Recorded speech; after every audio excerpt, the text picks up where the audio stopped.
Josie Joy here, the creator and founder of Josie Joy's Creations. So I am actually pretty excited about this video because I am going to be talking about all the tools that I use to make and can't live without to make my amigurumis. So if you're ever interested in doing amigurumis, these are tools that you must have. Some of these tools every amigurumi maker uses. Other ones are just tools that I just can't live without. So let's begin, shall we? The first one is obviously hooks. Now it is common knowledge that whatever the yarn label says, hook size, you go at minimum 2 hook sizes down from that. And the reason is that you want the stitches to be tied together so that the stuffing doesn't show through.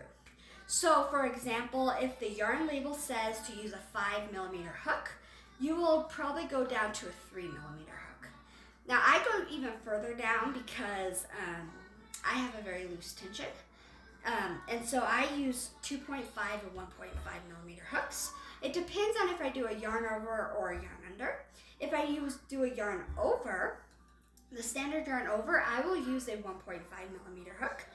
If I do a yarn under, which is a tighter stitch, like this doll is used with a yarn under, I will do a 2.5mm hook. Okay. Now it is very difficult to find hooks this small that are sturdy. So with cotton, I use a lot of cotton. So cotton doesn't have a lot of pull to it, and so if you do not find a sturdy hook, they can either break, snap in half, or they can bend. And so you do not want to use wood or plastic with working with amigurumi. You do want to use metal, but at the same time, if you don't find a metal hook that is sturdy, they will bend. So when I first started, I just used a cheap Walmart metal hook, and it just would bend in half or twist. These are the best ones that I have found in store, and these are actually from Hobby Lobby. The smallest they go to is a 1.5, and the biggest they go to is a 6. Okay, so the next thing I can't live without are stitch markers. Okay, this is a stitch marker that I actually made. So stitch markers are just to keep track of the last stitch of your row. And so there are really 2 ways you can do this. So at the beginning of your row, you can either join to the first stitch by slip stitching and chaining 1. And if you do that, then you don't really need a stitch marker because you can tell where your row ends because you chain 1 or you chain 2 or 3 or however many stitches you had to chain, depending on what stitch you used, right? You can tell your last row.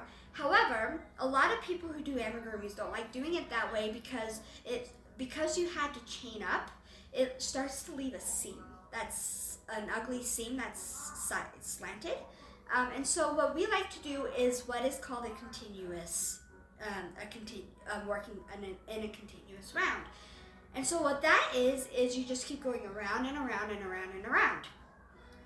But when you do that, you can't tell your first stitch of the row round from your last stitch of the round. And so what you do is you just slip this stitch marker in to either your first stitch or your last stitch. I prefer doing it in the last stitch. Some people prefer doing it in the first stitch. It doesn't really matter as long as you remember where you put this. Another useful thing these are for is if you're doing a big thing such as a blanket and you have to there's 300 stitches in a row, then you can put a stitch marker every 25, and then you only have to count 25 instead of 300, and so then you're 25, 50, 75, 100, and so it helps you count too. Now you don't have to go to the store. These are fairly cheap. These don't cost a lot, and you can find them at any craft store, but you don't actually have to go out and buy these. When I first started, I used bobby pins. Now I stopped using those because they kept falling out because they do not clasp shut. But I've seen people also use yarn, and I've seen people also use safety pins. So you don't have to go out and buy those. Now another thing that's necessary are scissors. These are used to just cut the ends of your yarn. So that's obviously necessary. Now another thing that is useful is polyfill. Now this is to just stuff the body of your amigurumis, right? You will need this. Now, I've seen people use just spare yarn. I don't suggest doing that because yarn doesn't take up a lot of room. And so if you do amigurumi a lot, you will be spending a lot of money on yarn and wasting a lot of yarn. So I would suggest buying actual stuffing. Now, when you go to Hobby Lobby or something, they sell polyfill for about this much. Now, at Hobby Lobby is the cheapest place to buy polyfill. It's almost $3, but it still only comes in a container about this big, and the bag is only half full, right? Whereas at Walmart and Michael's, I think it's about $10 for the same amount. It's kind of pricey there. So I don't even buy polyfill in a bag anymore. What I actually do, let me get it, is I buy pillows. I go to Walmart and I buy a cheap $3 pillow. Because the reality is this is the same stuffing in a pillow that you will get in a polyfill bag.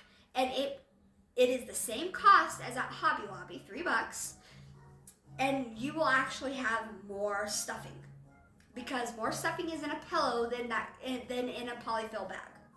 So that's just a safe tip. And sometimes if I can find a cheap $10 body pillow that's huge at Walmart, I'll buy that. Because that will last like 4 or 5 months, right? So that's just a saving tip. Another thing that is important are these little pins, if you can see that. So what these are used for is pinning things in place. So for like this doll, do you see the flower? Well, I had to pin the flower in place in order to sew it on. Because if you just sew it on, it may not be even, you may not like the positioning, and then you have to tear it out. It's just so that you know the placement and it stays in place where you sew it on. So those are very important. Another thing that is important is a ruler. So you can measure things out. So you know how long it is. I'm trying to think here. Yep. And then you'll also need a tapestry needle. So a tapestry needle is, you can use this for a variety of reasons. So this one is used just to sew on little things like ears, and maybe just to sew the ends of yarn in. Right? And then I have a very, very, very, if I can find it, a very, very small one. This is for my my tapestry thread to do the eyes, or like if I want to do like a pattern on the dress, a dress or something. I do more dolls than actual animals. That's why I'm showing you dolls. So that is what that is used for. But sometimes you need cotton yarn is hard to get through, and sometimes you need to sew on a big piece like a head or something that you need to go through the entire body, and these tapestry needles just aren't long enough or sharp enough.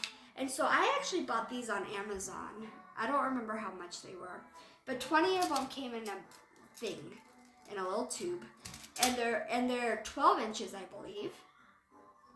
And so this helps you go through the entire body, and I use these all the time, especially for my doll making. They're just really sharp, so you do have to be careful.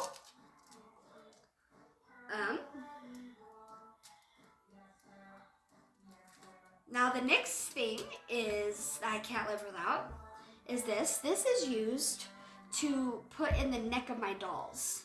So I put it about at the butt right here. I put it right here at the butt, if you can see that. And it goes up there, and then I cut off the remaining once I get to the head. And so this is to stabilize the neck.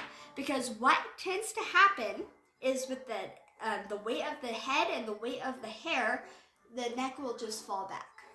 And so you don't want that. You want the neck to stand up. And then with the polyfill and everything, the head just falls back. But you want the head to stand up. And so I use these glue stick things.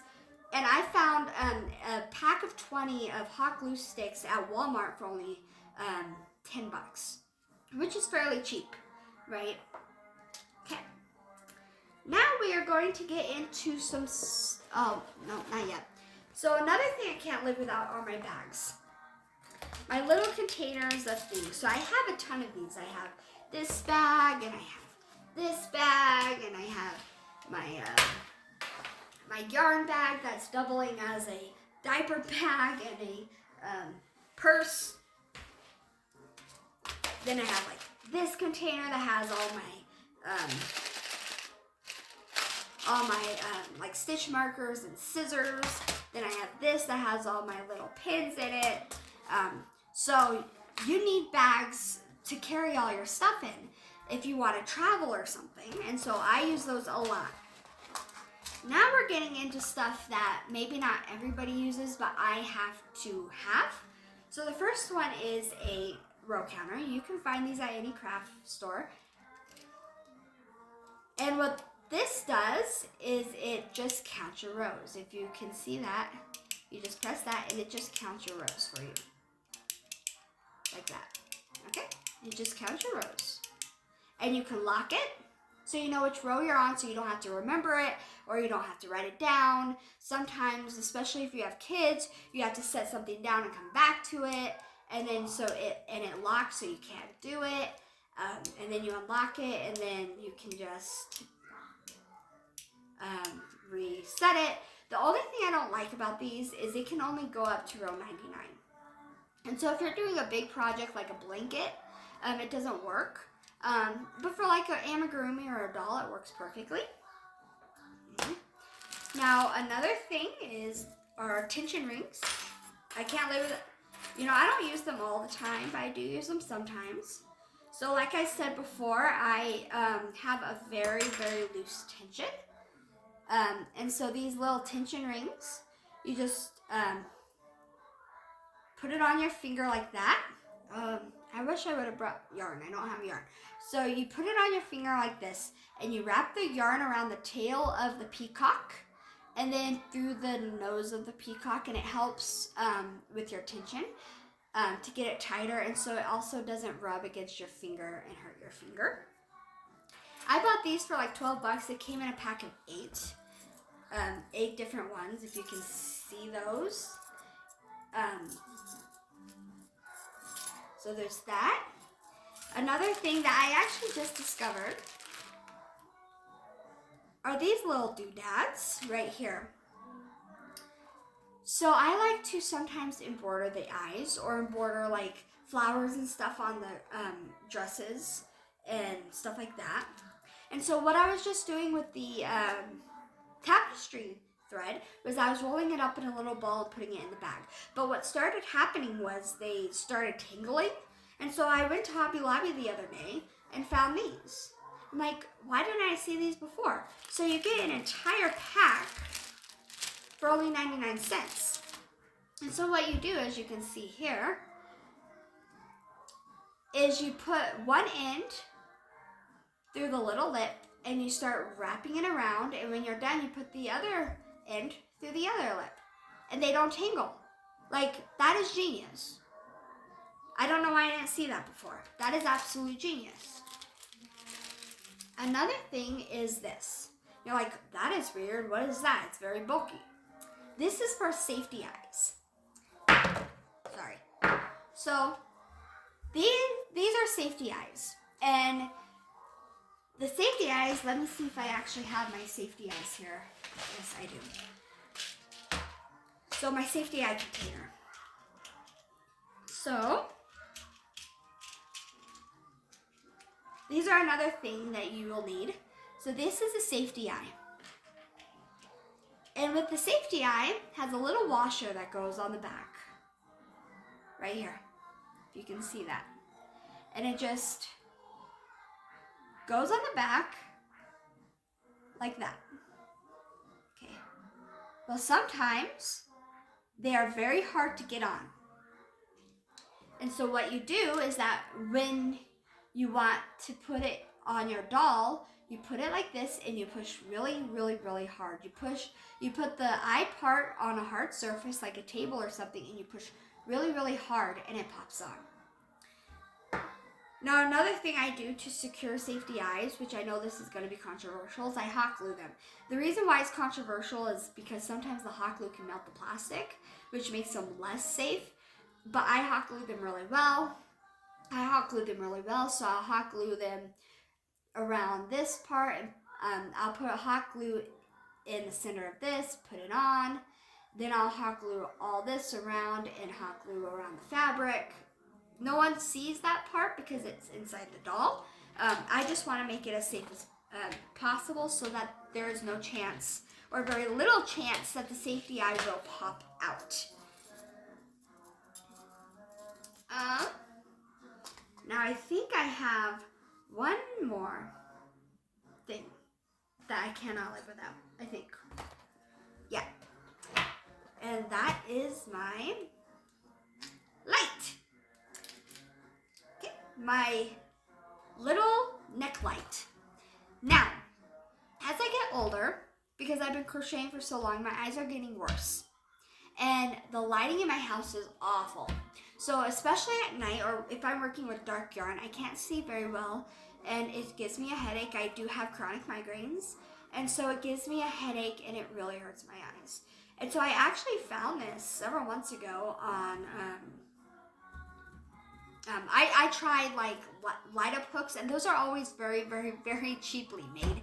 I hate them because they're plastic and they break easily, and they're just cheaply made, and you can only see the stitch in front of you and you can't see the entire project, and I hate them.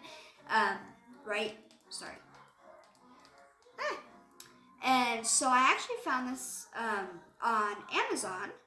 Well, I was watching another video of a lady who suggested getting this, another crocheter, and I bought it on Amazon. It was $19.99, and I love it. My husband doesn't really like it because it's bright and it hurts his eyes, but I love it. And it's hands-free. It actually has a little non-slip right here, so that, you know, it doesn't really slip that much. You can bend it. You can wrap it around your neck. You can bend it, right? I use it for reading at night too. It actually has 3 different brightnesses. So this turns it on, this button, and you can turn one on and keep one off. See? It has 3 different brightnesses, as you can see. It also has 3 different, I'm trying not to blind you. So it also has 3 different, if you, right here, this little button right here, it has 3 different light colors too.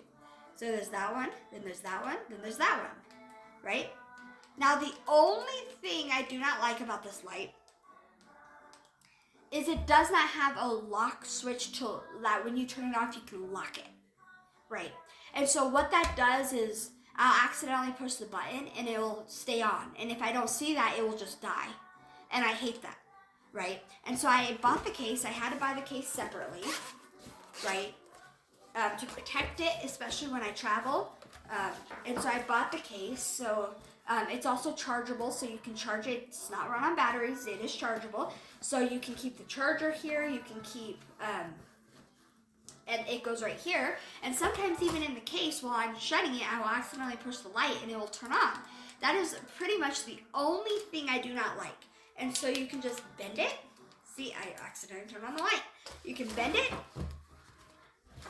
and just put it right there, and it's perfect. I actually do have one more item that I forgot, and this is probably something you will not think of, and it's these pliers. I cannot survive without these things. So sometimes, because I work with cotton, it is very difficult to get tapestry needles through cotton yarn, and I just struggle pulling it through. So this, because if you can see at the, I don't know if you can see it on the video, but it has ridges on here. And so if I'm struggling to get the tapestry needle through the yarn, I will grab the tip and I will pull, and it just pulls it. It just gives me an extra grip. And I love these. I cannot live without these when I'm crocheting with amigurumi. And then I talked about the safety eyes. I think that is all. Thank you guys for listening. This turned out to be a longer video than I thought it was going to be. But thank you all. Hope to see you guys in the next one. God bless. Bye.